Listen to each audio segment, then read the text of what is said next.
Assalamualaikum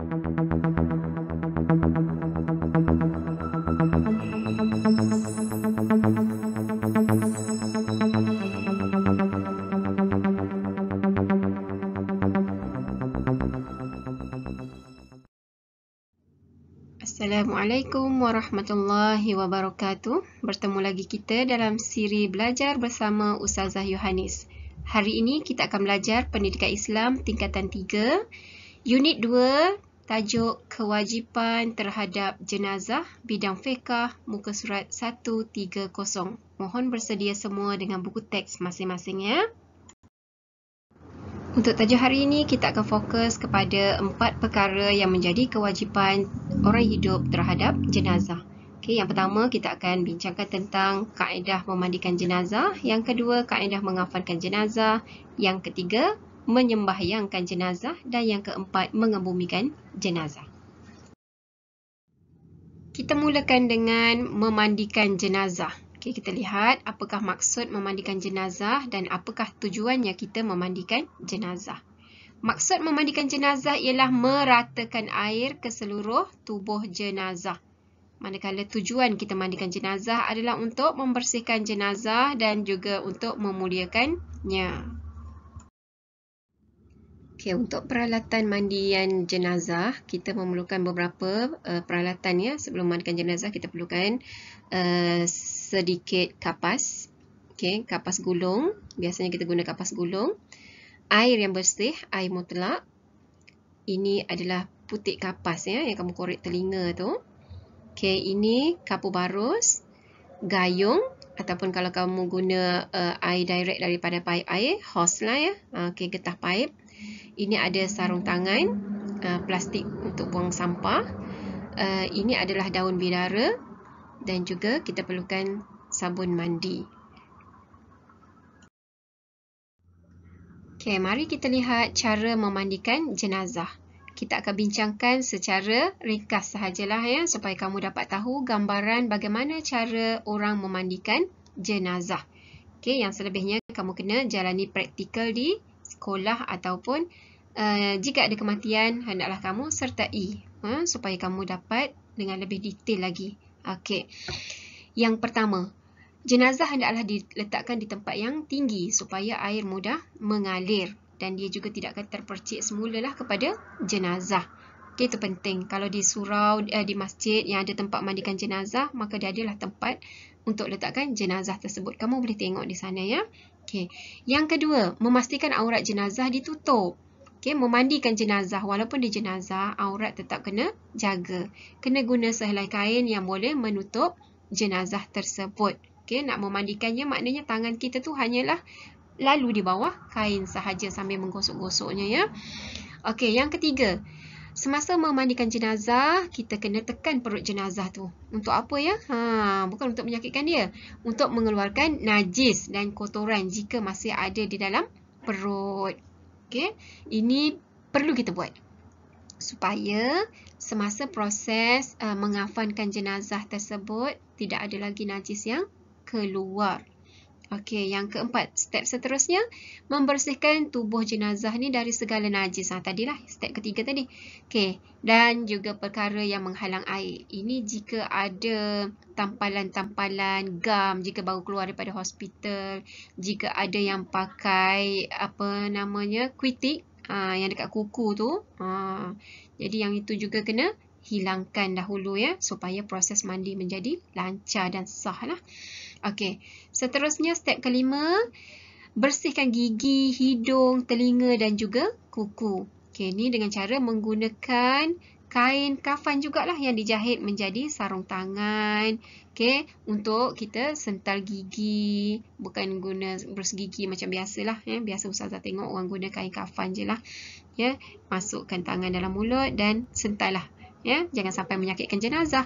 Okay, begitu juga dengan hidung, korek-korek sikit, telinga juga, serta kuku. Okay, supaya air sampailah semua di celah-celah ni. Okay. Okay. Step seterusnya yang keenam, jenazah diwudukkan dengan sempurna. Maknanya tukang mandikan jenazah ni, okay, dia akan niatkan ambil wuduk bagi pihak jenazah. Okey, yang ketujuh, step ketujuh, niat ketika memandikan jenazah. Orang yang memandikan jenazah juga perlu niatkanlah mandi wajib ke atas jenazah. Okey. Yang ke-8, siram seluruh tubuh dengan air bidara dan juga air bercampur sabun ya. Dah dicampur-campur semua tu. Okey, siram, gosok-gosok di seluruh tubuh jenazah. Okey, yang ke-9, step ke-9, last sekali bila dah selesai semua tu, kita bilas seluruh badan jenazah dengan air bersih lah, air mutlak ya, untuk membersihkan segala sabun-sabun yang kita basuh tadi. Dan yang last sekali, okey, selesaikan mandi jenazah ini dengan menyiram air kapur barus. Okey, dia ada tujuan dia. Air kapur barus ni dia macam menghalang bau-bauan yang tidak enak lah, yang terbit daripada bau jenazah. Okey, itu secara ringkasnya ya. Ni ringkasan sahaja. Step-step gambaran supaya kamu nampak macam mana cara orang memandikan jenazah. Okey, lepas ni praktikal lah ya. Okey. Seterusnya, kewajipan kedua yang perlu kita laksanakan ke atas jenazah ialah kafankan jenazah. Okey, kafankan ni berlaku selepas kita mandikan. Okey, maksud kafankan jenazah ialah menutup seluruh tubuh jenazah dengan sekurang-kurangnya sehelai kain. Tu paling kurang lah tu, sekurang-kurangnya sehelai kain. Okey, tujuannya ialah untuk menutup aurat jenazah. Tu pentingnya. Aurat ni kena jaga. Dah mati pun kena jaga aurat. Apatah lagi kita yang hidup. Sebab tu kita kena patuhi etika pakaian dalam Islam. Mari kita lihat cara kafankan jenazah. Okey, di sini kita lihat jenazah lelaki dan jenazah perempuan. Kita lihat jenazah lelaki dahulu ya. Okey, jenazah lelaki kita kena kafankan dia dengan 3 lapis kain putih ya. Kain tersebut hendaklah besarnya tu, lebarnya tu menutupi seluruh jenazah, seluruh tubuh jenazah. Okey, manakala jenazah perempuan, okey, dia memerlukan 1 lapis kain berbentuk baju untuk menutup jenazah. Seterusnya, 1 helai kain dipotong seperti tudung 3 segi untuk menutup kepala. Seterusnya, 1 helai kain untuk tutup bahagian pusat ke bawah. Seterusnya, 2 lapis kain besar untuk menutup seluruh tubuh jenazah. Contoh cara potong kain kafan perempuan. Okey, ini adalah bentuk baju. Kenapa bentuk macam ini? Bentuk macam ini adalah sebelum kepala jenazah dimasukkan. Bila dah dimasukkan nanti dia akan dilipat jadilah macam baju ya. Okey, ni tudung yang 3 segi tadi. Kain sarung dan 2 kain besar, 2 helai kain besar. Okey, susunannya dia akan letakkan seperti ini nanti. Okey, kalau tak pun nanti ramai sekarang ni orang telah pun menggunakan telekung solat sahaja. Sekarang kita lihat contoh cara potong kain kafan untuk lelaki. Okey, sama macam tadi, jika dia menggunakan pakaian maka pakaiannya sama macam yang kita terangkan pada jenazah perempuan tadi. Okey, ini adalah baju sebelum dimasukkan kepada jenazah. Okey, ini serban untuk lelaki, ada kain sarung dan juga 2 helai kain besar. Okey, jika dia tidak menggunakan pakaian ini, maka kain ini akan menjadi 3 helai ya. Okey, 3 helai kain besar jika tidak menggunakan baju kain ataupun serban. Dan susunannya adalah sebeginilah nanti. Okey, di celah-celah di antara kain ni akan diletakkan serbuk-serbuk cendana. Kita akan terangkan sekejap lagi ya. Baik, sekarang kita lihat step-step cara mengafankan jenazah ya, dari awal hingga selesai. Okey, gambar-gambar ini Ustazah ambil daripada slide PowerPoint Saudari Sakinah Saleh. Terima kasih Saudari Sakinah Saleh. Kita kongsi untuk pembelajaran anak-anak murid kita. Okey, yang pertamanya ini adalah proses untuk menyediakan tali ikatan ya. Okey, di mana kain-kain ini akan dicari-carikan dan dipotongkan menjadi tali. Okey, tali sebanyak 3 ataupun 5 biasanya 5 lah diambil ya. Okey. Macam mana nak potong kain yang lebar yang besar itu? Okey, jenazah akan diukur dulu. Okey, jenazah akan diukur dulu. Okey, seterusnya kain kafan tersebut akan koyakkanlah mengikut ukuran jenazah yang telah pun diambil tadi. Okey, kemudian kain-kain tersebut akan disusun berlapis-lapis lah. Okey, yang ini 3 lapis kain ya, 3 lapis kain disusun antara satu sama lain. Okey, seterusnya di atas sekali dia akan bentangkan ni apa ni, kapas. Ni kapas. Kita beli kapas yang bergulung ya. Okey, bentangkan kapas yang bergulung tadi, kemudian dia akan taburkan serbuk cendana. Okey, taburkan serbuk cendana. Serbuk cendana ni akan mewangikan lah ya, menghilangkan bau-bau busuk, bau-bau yang tidak enak daripada jenazah. Okey, seterusnya jenazah akan diangkat dan diletakkan di atas tempat tadilah ya. Okey, kemudian badan jenazah seterusnya akan ditutupi dengan kapas-kapas lagi. Okey, bahagian muka, bahagian kemaluan, bahagian dada, kedua-dua telinga, kedua-dua siku, okey, dan juga kedua-dua tumit. Okey, kedua-dua tumit ni akan di sini semuanya akan dimasukkan kapas, kan dibalutkan dengan kapas. Okey, seterusnya kapas akan ditutupi dengan keseluruhan badan ni akan ditutupi dengan kapas dan ditabur lagi sekali dengan cendana ya, dengan serbuk cendana. Semua ni tempat-tempat ni akan ditaburkan dengan serbuk cendana. Okey, seterusnya kain akan menutupi, kain besar tadi akan ditarik untuk menutupi keseluruhan tubuh jenazah. Okey, sebelum ianya diikat. Okey, akhirnya dia akan diikat dengan 3 ataupun 5 ikatan bermula daripada kaki, lutut, pinggang, leher dan juga atas kepala. Okey, bahagian muka ya, ikatan bahagian leher, ikatan bahagian atas kepala ni belum diikat lagi. Dia hanya akan diikat apabila jenazah sudah sedia untuk dibawa ke tanah perkuburan. Okey, bahagian muka dibiarkan terbuka dahulu, okey, supaya boleh ditatap buat kali terakhir oleh sanak saudara. Okey, ikatan yang kita ikat pada jenazah tadi ni, okey, ikatan itu adalah ikatan hidup. Orang panggil ikatan hidup ya. Jangan buat ikatan mati sebab nanti dia akan buka balik semula setelah dimasukkan ke dalam kubur nanti. Wallahu a'lam. Mari kita lihat maksud menyembahyangkan jenazah serta tujuannya. Okey, maksud sembahyangkan jenazah adalah solat yang dilakukan ke atas jenazah dengan kaifiyah iaitu cara yang tertentu. Adapun tujuan untuk solatkan jenazah adalah untuk mendoakan jenazah agar mendapat rahmat dan keampunannya. Sekarang kita masuk kepada cara melaksanakan solat jenazah. Siapa pernah solat jenazah? Okay, kalau dia pernah solat jenazah, mesti dah pernah melakukan 9 step ini. Ya, ada 9 langkah yang kamu kena ingat untuk menunaikan solat jenazah. Okey, yang pertama lafaz niat. Yang kedua, takbiratul ihram serta niat. Takbiratul ihram ni kita panggil takbir pertama ya. Senang kamu nak ingat nanti. Seterusnya, selepas takbir pertama kita akan baca Fatihah. Kemudian takbir kedua. Selepas takbir kedua kita akan baca selawat ke atas Nabi. Seterusnya kita akan takbir kali yang ketiga. Lepas takbir ketiga kita akan baca doa untuk jenazah. Kemudian takbir keempat terus beri salam. Baik, ini adalah lafaz niat solat jenazah. Okey, ada 4 bentuk lafaz niat solat jenazah. Okey, yang pertama kita lihat ini adalah lafaz niat solat jenazah untuk lelaki. Okey, ikut ustazah baca ya. Usalli ala hadzal mayyiti arba'a takbiratin fardal kifayati ma'muman lillahi ta'ala.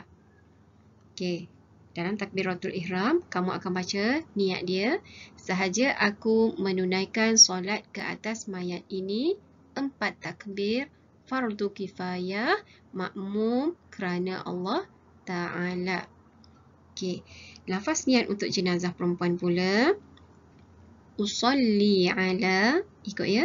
Usalli ala hazihil mayyitati arba'a takbiratin fardal kifayati ma'muman lillahi ta'ala.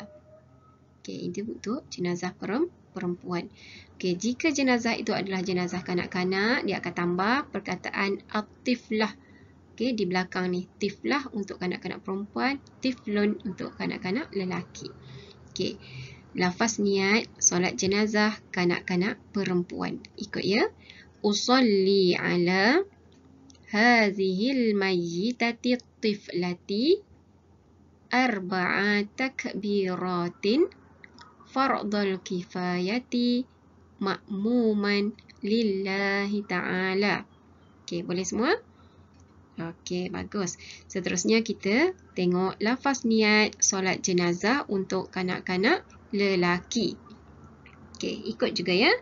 Usalli ala hadzal mayyiti tifli arba'a takbiratin fardal kifayati ma'muman lillahi ta'ala. Okey, so itu dia 4 lafaz niat solat jenazah. Tapi kalau kamu mampu untuk menjadi imam, kamu tukarkan perkataan makmum ni kepada imaman. Ya, imaman, imaman, imaman. Itu jika kamu hendak menjadi imam dalam solat jenazah. Baik, sekarang kita lihat kedudukan jenazah dan juga imam ketika hendak melaksanakan solat jenazah. Okey, kita lihat infografik di sini. Okey, jenazah di depan. Okey, sama ada jenazah lelaki ataupun jenazah perempuan yang hendak disolatkan tu akan berada di hadapan imam lah ya. Okey, untuk jenazah lelaki, jika jenazah yang nak disolatkan tu hanyalah jenazah lelaki, maka imamnya akan berdiri setentang dengan kepala jenazah. Manakala kepala jenazah tu akan berada di sebelah kiri imam. Ya, dipusing kepalanya ke arah sebelah kiri imam macam ni. Okey, kalau jenazahnya adalah jenazah perempuan, imamnya akan berdiri setentang dengan pinggul jenazah. Okey, manakala kepala jenazah akan dipusingkan ke sebelah kanan imam. Okey, jelas ya? Okey, kamu boleh lihat gambar ini dalam buku teks masing-masing. Okey, terima kasih. Kita ambil gambar ini dalam buku teks supaya anak-anak murid kita mudah faham apabila merujuk dalam buku teks ya. Okey. Ni contoh kalau solat serentak jenazah lelaki dan perempuan. Okey, maknanya imam akan berada di tengah-tengah di sini. Okey, mudah kamu faham kan? Okey. Baik, kita lihat bacaan ketika kamu solat jenazah ya. Okey, tadi ada bacaan selawat ke atas Nabi. Okey, selawat ni kamu baca seperti selawat dalam tahiyat akhir. Okey, Allahumma salli ala Muhammad wa ala ali Muhammad kama sallaita ala Ibrahim wa ala ali Ibrahim wa barik ala Muhammad wa ala ali Muhammad kama barakta ala Ibrahim wa ala ali Ibrahim fil alamin innaka Hamidum Majid. Okey, itu bacaan selawat ke atas Nabi. Okey. Doa ke atas jenazah. Okey, ada 2 doa yang disarankan untuk kita baca ya. Okey, Allahumma ghafir lahu warhamhu wa'afihi wa'fu anhu. Okey, ni lepas takbir ketiga. Okey, selepas takbir keempat kan kita bagi salam. Tapi kita digalakkan membaca doa sebelum memberi salam. Okey, bunyi doanya ialah, ikut Ustazah baca ya. Allahumma la tahrimna ajrahu wa la taftinna ba'dahu waghfir lana walahu. Okey, doanya pendek-pendek saja. Kecuali doa yang ini sebenarnya dia panjang, tapi Ustazah ambil yang pendek saja. Mudah-mudahan kamu dapat hafaz dan boleh praktikkan solat jenazah. Ya, jangan lupa bakti kamu kepada kedua ibu bapa kamu semasa mereka meninggal dunia. Okey, kamu perlulah pandai solat jenazah. Baik, apabila selesai urusan solat jenazah, maka jenazah akan dibawa ke tanah perkuburan untuk dikebumikan. Okey, kita lihat maksud mengebumikan jenazah. Okey, mengebumikan jenazah ni maksudnya mengebumikan jenazah ke dalam tanah mengikut cara tertentu. Apa tujuan dia? Okey, di sini ada dua tujuan. Yang pertamanya untuk menghalang timbul bau yang tidak menyenangkan. Okey, yang kedua agar tidak dapat digali oleh binatang buas. Okey, maknanya yang bau ni apa-apa sajalah yang telah pun mati, maka dia akan mereput dan meninggalkan bau. Okey. Okey, seterusnya kita lihat cara kebumikan jenazah. Ustazah percaya kamu pernah ni semuanya pergi ke kubur melihat urusan pengkebumian jenazah. Ya, mungkin kamu lihat dari jauh ataupun mungkin kamu dah pun berpeluang melihatnya dari dekat. Ya. Okey, yang pertama sunat didahulukan kepala ke dalam kubur. Maknanya masa menghulurkan jenazah tu kepala dulu yang masuk. Ya. Okey, ada penyambutnya di bawah tu. Okey, jadi penyambut jenazah di dalam kubur tu disunatkan membaca Bismillahi wa ala sunnati Rasulillah sallallahu alaihi wasallam. Okey. Kemudian wajib baringkan jenazah atas rusuk kanan dan menghadap kiblat. Ini adalah kedudukan jenazah semasa kita letakkan di dalam kubur. Okey, wajib baring atas rusuk kanan dan wajib menghadap ke arah kiblat. Okey. Kedalaman kubur. Okey, kalau kamu lihat apabila penyambut jenazah ni masuk dalam lubang kubur, okey, maknanya ketinggian tu hampir menyamai mereka kan. So itulah kadar kedalamannya ataupun lebih lagi. Ya, kedalaman kubur ni sekurang-kurangnya dapat menahan bau daripada keluar dan juga dapat mengelakkan binatang daripada menggali. Binatang ni ada yang suka bangkai kan. So itulah dia ya. Secara umumnya cara kita nak mengebumikan jenazah. Okey, ini pula bentuk lahat. Okey, bentuk lahat dalam kubur yang Ustazah telah pun usaha untuk melukiskannya. Mudah-mudahan kamu fahamlah. Ni apalah lukisan Ustazah ni ya. Tak apalah, kamu boleh faham ya. Okey, ada dua kedudukan lahat ya. Okey, lahat di tengah. Okey, ini adalah pandangan daripada atas. Okey, nampak lahat dia di tengah. Ya, jenazah di sini. Okey, kalau pandangan sisi, kita akan dapati di sini. Okey, di tengah ni digali lahatnya ya ke bawah. Okey, manakala lahat di tepi begini dia. Kalau pandangan dari atas terlihat tengah-tengah kubur ni bukan jenazah berada kat sini. Jenazah akan berada di tepinya. Di tepi. Kalau pandang dari sisi macam ni, jenazah akan berada di sini. Okey, kemudian jenazah itu akan ditutup dengan sekeping papan. Okey, jenazah akan ditutup dengan sekeping papan. Okey, yang ini ada macam-macam bentuk lah. Kalau 4 segi, ni contoh je lah kan. Ada yang 3 segi. Okey, dilukiskan sebagai 3 segi. Jadi tak apalah, maksudnya sampai kan. Maknanya lahatnya berada di tepi. Okey. Kalau kawasan yang berair, ada Ustazah tengok yang masukkan sekali dengan keranda. Yang masukkan sekali dengan keranda tu maknanya dia akan letak kat tengah macam ni je lah. Ya. Okey. Sekian dulu untuk hari ini. Semoga anak-anak boleh faham sedikit penjelasan daripada Ustazah berkaitan dengan pengurusan jenazah ya. Okey, terima kasih kerana sudi belajar bersama Ustazah. Jangan lupa tekan butang-butang ini sebagai tanda sokongan dan minat anda kepada channel Ustazah. Okey, jika suka tekan butang like, subscribe dan share. Assalamualaikum warahmatullahi wabarakatuh.